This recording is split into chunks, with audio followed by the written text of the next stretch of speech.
السلام عليكم taxanaha gorfeeye qaybta arrimaha qoyska gorfeynta dhiganaha kala duwanaanta dabeecadaha ragga iyo dumarka Dr. John Gray gorfeeye waa barnaamij buugaag aynu guud marayno oo aynu ku sameynano gorfeyn haddana aynu ka bilaabayno u kurgalka buugaagta ka hadasha isfahamsiinta isdoonayaasha doobabka iyo arrimaha qoyska iyo lamaanaha wada nool si aynu uga qayb qaadano soo saarista qoyska nabadgalay ishaysad buuq balaayo abuur heer ay ka gaadhayaan baraare iyo sareede ay ummaddu u aydo haddana waxa aan idinka qarsoonayn aqoon yarida inaga haysataa isfahamsiinta labada qof ee israba amaba iscalmaday heer aynu ka gaadhnay in aanay qoysas badan isku raagin kuwa kalena aanay waxba ku wada joogin fiiro gaar ah halkan waxa aynu ku soo gudbin doonaa qaybtii hore ee dhiganaha qaybta kalena mar kale ayaa aynu ka dhigan doonaa haddii uu Allah awood leh ogolaado ee waxa iga baraarujin ah hal qodob oo ah qoraagu waxa uu halkan ku sheegayaa xog aad u muciye miisaan weyn ee waa in aad qorato qodobada uu sheegayo waayo waxa ay ka anfacayaan isfahamka qofka aad ku rajo weyn tahay in alle nolosha isugu keentaro amaba aad isla nooshihiin hadda dhiganahan waxa qoray Dr. John Gray oo ah qoraa Mareykan ah oo ku caan ah qabashada tababarada isfahamsiinta labada qof ee kala gedisan iyo arrimaha qoyska dhiganahan oo ka mid ah buugaagta adduunka loogu iibsiga badan yahay waxa uu qoraagu kaga hadlayaa kala duwanaanshaha dabeecadaha ragga iyo dumarka isaga oo isku dayay in mid kastaaba uu barto waxa uu ka kale la gaarka yahay si ay u fududaato in la isfahmo oo lagu wada noolaado nolol isqabsi la'aan buuq la'aan muran la'aan ah waxa uu qoraagu u qaybiyay dhiganahan 13 cutub kuwaas oo kala ah sidan cutubka koobaad ragga iyo dumarku waxa ay ku kala nool yihiin laba meere dibka ugu weyn ee kala haysta ragga iyo dumarka ayaa ah in aanay garanayn farqiyada u kala dhaxeeya mid kastaaba marka uu ka kala la dhaqmayo waxa uu ula dhaqmayaa sidii isaga oo kale uu yahay ninku marka uu gabadha la dhaqmayo waxa uu ula dhaqmayaa sida uu ragga kale ula dhaqmo gabadhuna sidii ay dumar la dhaqmayso waxa ka mid ah waxyaabaha ragga iyo dumarku ay ku kala duwan yihiin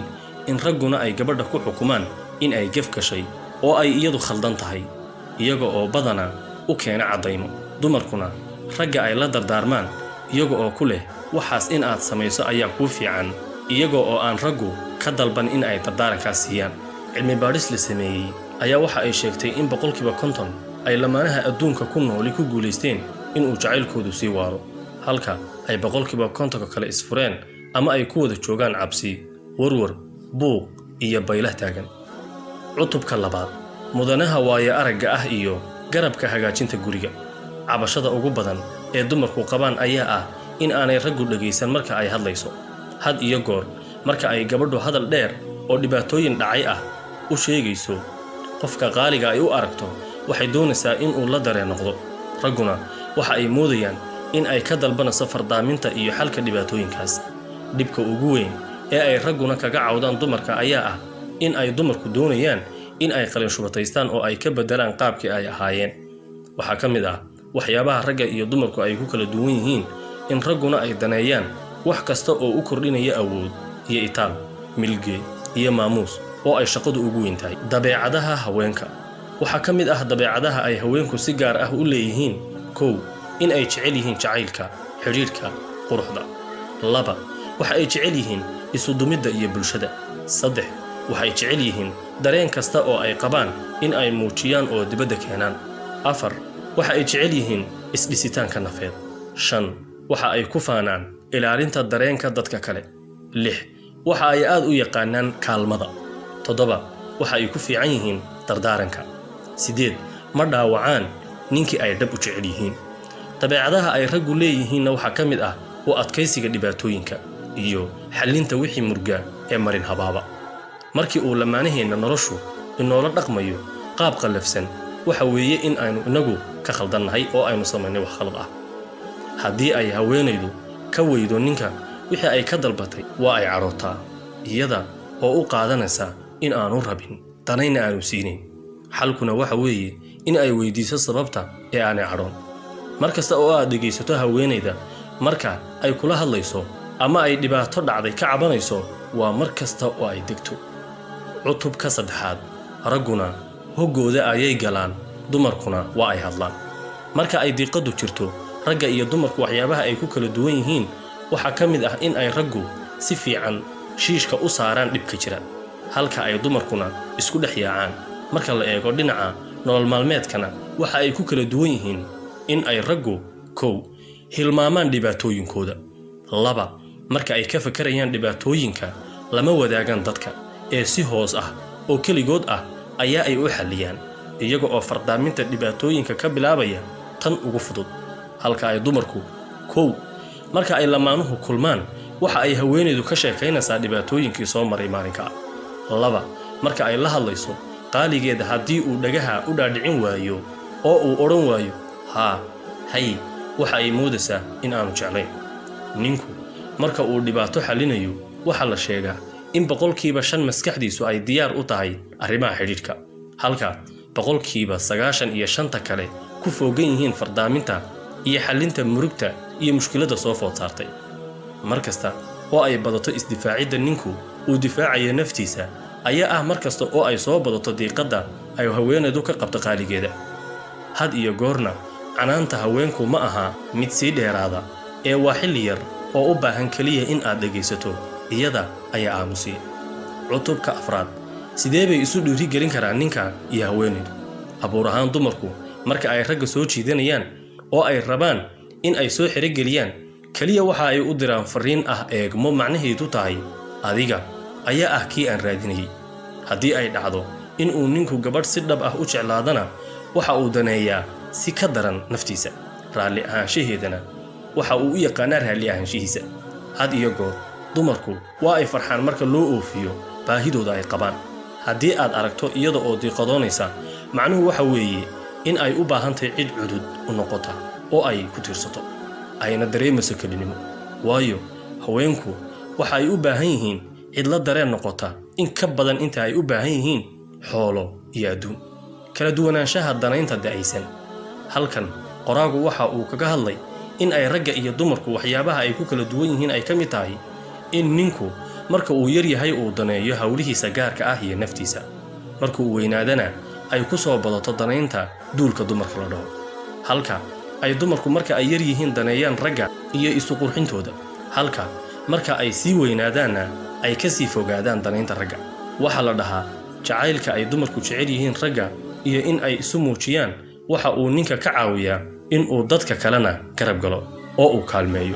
Qaacidada jirtaana waxa weeye dumarku jacaylka ay ragga u qabaan daboolka kama qaadaan ee waa ay sarbeebaan oo u korxaadiyaan bal in uu fahmo. Cutubka 5 kuwada hadlidda afaf kala gedisan. Had iyo goor waxyaabaha ragga iyo dumarku ku kala duwan yihiin waxa ka mid ah in haweenku marka ay fakarayaan ay hadlaan liddiga iyo ka soo horjeedka ragga. Haddii ay markaa la hadasho ninka oo u aamuso waxa ay u qaadanaysaa in aanu danaynin, halka haddii ay haweeney kale la hadasho ay danaynayso oo ay odhanayso tan lala hadlayaa haye gartay haye maahe ha igu odhan ileen suuragal maahe. Haddaba waxa isweydiin mudan maxaa ay haweenku uga hadal badan yihiin ragga? Waxa ay uga hadal badan yihiin sababaha soo socda. 1 si ay u kaydiyaan ama ay u gaarsiiyaan qofkan kale xog 2 si ay u hesho waxa ay rabto in ay dhahdo. 3 in ay degto haddii ay hore diiqadii u haysay. 4 si ay u abuurto kalgacayl. Had iyo goor caadada haweenka waxa ka mid ah in ay ka murugooto dhibka ninka ay jeceshahay. Kala duwanaanshaha kufaanida. Raggu waxa ay ku faanaan in dhibkii soo food saaray uu keligii fardaamiyey oo uu xalliyey. Haddii ay dhacdo in ay cidi la xallisayna maba sheegto xallinta shayga, halka ay haweenku ku faanaan in dhibka cidi la xallisay, sababtoo ah waxa ay leeyihiin waxa aanu haysanaa dadna garab taagan. Sidoo kale raggu waxa ay karahsadaan in wax loo sheego oo loo nasteexeeyo, waayo waxa uu u qaadanayaa in la yasayo. Taana waxa kaga duwan dumarka. Xitaa raggu waxa ay dhibsadaan in la dhaho waan ka xunahay waxaas baa ku haysta. Waxa uu muudayaa in aad ula hadlayso sida carruurta loola hadlo. Haddii ay dhacdo in ay gabadhu kugu aragto wax laga wacan yahay, ma aha in ay si toos ah ugu sheegto, ee waa in ay sideedii u korxaadisaa. Tusaale, haddii aad aragto in aanu maro ka mid ah dharkiisa ku soo bixin oo ku qurux badnayn, ha ku odhan waad ku falxun tahay maradan, ee dheh maradaada heblaayo maanta ma tijabisid inaad xidhato kadibna marka uu xidho dheh alla maxaad ku soo baxdaa dharka noocan oo kale ah dharkaaga oo dhan maad u samaysatid noocan raggu way acnaantan haweenka waayo iyaga ayaa canaan badan haweenku xalkuna waxa weeye marka ay wax aad u samaysay inkirto ama gef aanad keligaa lahayn ay ku xambaariso in aad dhahdo ma keligay ayaa leh gefkan ama aad dhahdo ma hubtaa in aan keli ku ahay eedaas marka waa ay ka xishoonaysaa in ay gef aanad gelin ummadda ku darto oo ku xambaariso markasta oo uu ninku dhageysto haweenaydu waxa ay leedahay hadalkeedana uu dhinaca wanaagsan ku macneeyo waa markasta oo ay fududaato isfahamka labada qof cutubka 6 raggu waa sida suunka injirka ah oo kale waxa ka mid ah dabeecadaha abuur ee ragga in uu ka laabto gabadhii uu jeclaa kadibna uu ku soo laabto gabadhuna ay yaabto oo dhahdo iyada oo cabsi dareemaysa tolo maxaad ku samaysay mana aha arrinkani gefkiisa ee waa dabeecad ragga iskaga abuuran haddii aad aragto kiyo kaasii fogaanaya ha isku dhibin isaga ayaa dhowaan soo laaban doona goor aan dheeraynin marka la eego raggu badi ma yaqaanaan sida loogu bilaabo haweeneyda hadalka ee marka ay iyadu hadasho ayuunbuu burqadaa cutubka 7 haweenku waa sida mawjadaha baddu marna way kacaan marna way fadhiistaan haweenkuna waa sidaa oo kale oo marka ay aragto in la jecel yahay ayaa waxa cirka qabta qadarinta ay nafteeda u qabto haddii aad aragto iyadii oo qadarintii iyo jacaylkii soo yaraaday waxa xal ah isfaham waxa ay tirsanayso iyo in aad dejiso haddii uu arko ninku in ay haweenaydu diiqadaysan tahay waxa fiican in uu dhaho ninku waan ogsoonahay in aad dhibaataysan tahay ee isii fursad aan arrintan ku soo fardaamiyo si ay intaa u degto waayo qofku waxa uu jecel yahay in uu arko qofkii uu jeclaa oo ku jira xaalad lama hadiyo haddii uu Allah awood leeyahay ogolaado waxaan idin la wadaagi doonaa qaybta kale ee buugga oo ka sii xiiso badan intan aad hadda daawatay. Assalamu alaykum.